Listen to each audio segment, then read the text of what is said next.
Pour créer des types de murs, nouveaux types de murs différents, on a la possibilité donc, à partir de murs existants, comme ce sont des familles système, donc il faut passer par une certaine méthode, ce qui est de créer des murs à partir de ceux existants. Par exemple, supposons que on veut créer un mur de 15 pour cette partie-là, pour délimiter un espace de stockage.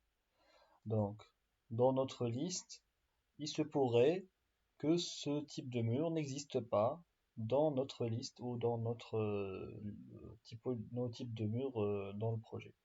Donc, pour créer ce genre de mur, on peut aller dans mur, mur architectural au porteur, selon la fonction du mur. Là, je vais choisir mur architectural.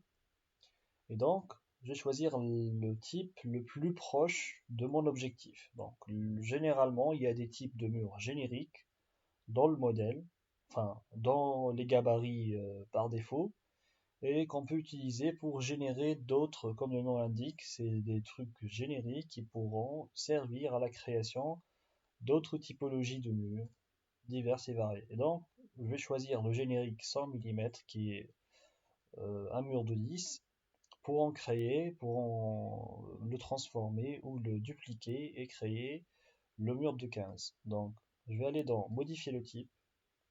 Donc, c'est une procédure assez répétitive pour plusieurs familles dans Revit. Donc, la notion de pouvoir générer une typologie ou une variante à partir d'une autre famille existante. Donc, ici, je vais aller dans dupliquer.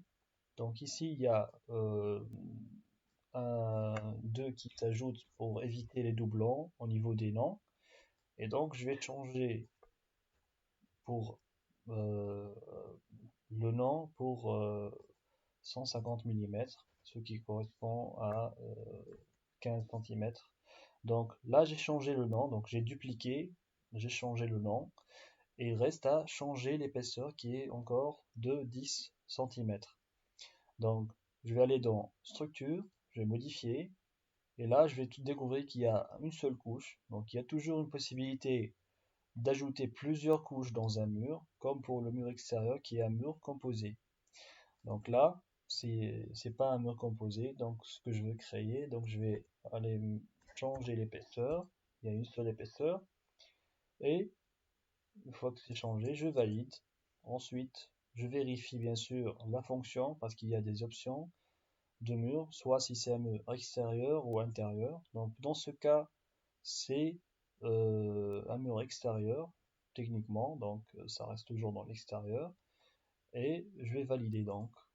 Et là, je vais créer, bien sûr, en faisant attention aux lignes de justification. Donc je peux choisir nu fini extérieur comme ligne de justification, par exemple, et je vais dessiner mon mur dans ce sens. Donc là, j'ai créé un mur.